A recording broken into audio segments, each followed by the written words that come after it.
Le ministre des Transports, Dominique Perben, s'est prononcé aujourd'hui pour une réglementation européenne des émissions de gaz carbonique des voitures. Des solutions écologiques existent déjà, comme vous allez le voir dans ce reportage de Carole Vénois et David Cosset. Ce geste, a priori banal, est tout simplement révolutionnaire. Alors là, je remplis mon réservoir d'eau pour rouler avec, pour économiser du carburant. Vous roulez avec de l'eau? Je roule avec de l'eau et du gasoil. Avec l'enthousiasme et l'énergie de ses 24 ans, Kevin a bricolé sur sa vieille Renault diesel un système qui permet d'injecter de la vapeur d'eau avec de l'essence. Le procédé est simple, il se compose d'un réservoir appelé bulleur et d'un réacteur, un tube avec une tige à l'intérieur que l'on introduit dans le pot d'échappement. La vapeur, on va la fabriquer dans le bulleur.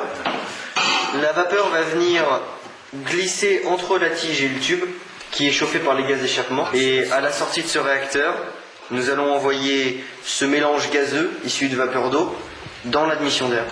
C'est le moteur Pantone, du nom de son inventeur, un ingénieur américain.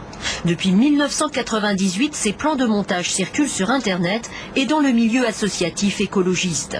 Le génie de Kevin, autodidacte en mécanique, c'est de l'avoir réalisé et ça marche.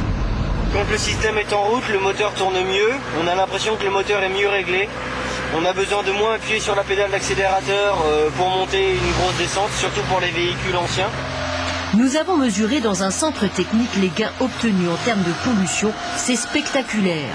Pour les émissions de CO2, on passe de 8,6 à 0,1 avec le système Pantone. Résultat tout aussi satisfaisant pour les oxydes d'azote et les hydrocarbures imbrûlés. Démonstration avec le test d'opacité des fumées à droite, sans transformation du moteur, à gauche avec le procédé Pantone.